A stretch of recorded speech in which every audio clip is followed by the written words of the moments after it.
Hey, we're out in the shop. This is my 1963 C10 230 cubic inch Chevrolet engine. It has good compression in all cylinders. I've already checked it. It's a good running engine. I have a good serviceable Rochester B carburetor and stock manifold. I just changed the distributor and I'm going to adjust the timing, and I'm also going to adjust the carburetor so it runs optimally. So to do this, I put the number one cylinder at top dead center on the compression stroke. I then installed the distributor properly. There's lots of videos on YouTube showing you how to do that. Once I got the truck running, it wasn't running properly, but at least it would run. I checked my timing. I checked my timing with my timing light. I have the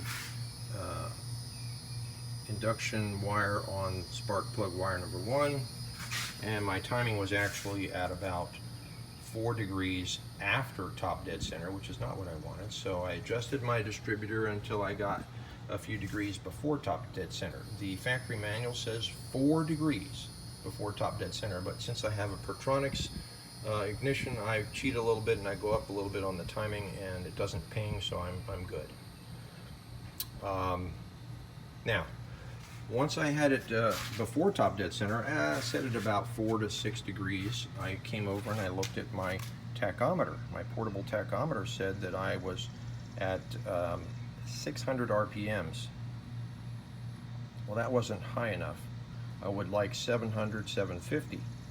I made sure that my choke was off, and I came over and I adjusted my idle screw. My throttle screw, which is right there. Throttle screw, obviously if it's high you're going to adjust it out, and if it's low you're going to add more throttle with that screw.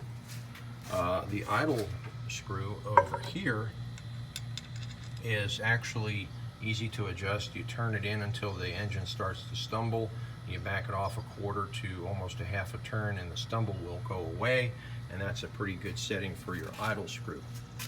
Once you tinker around with timing and get it at around 7 degrees, 6 degrees before top dead center in my case, and your RPMs set at 700, 750 by tinkering with the throttle screw, come and check your vacuum gauge. Your vacuum gauge should be in the green.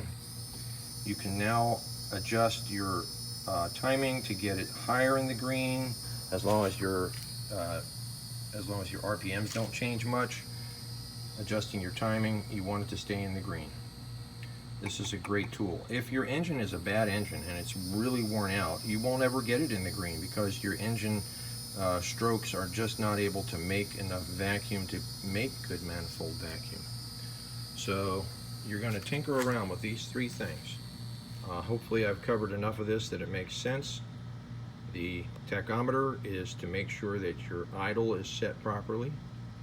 The vacuum gauge is a way to tell whether your timing is efficiently running the engine, and your fuel air mixture is efficient, should be in the green. It also checks to see if your engine's worn out or not. And then of course your timing light.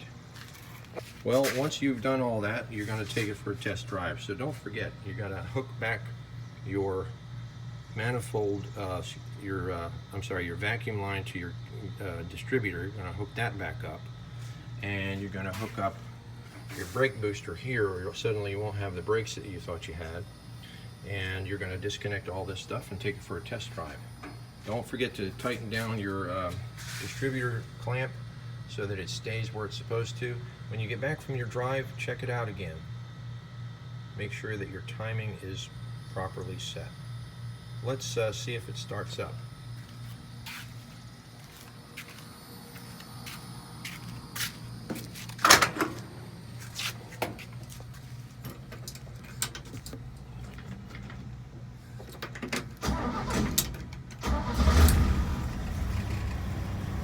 Starts right up.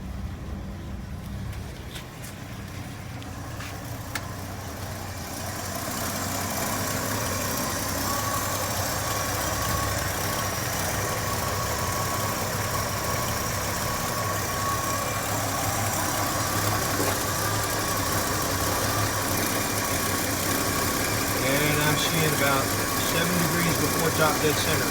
I'm pretty happy with that. Happy motoring.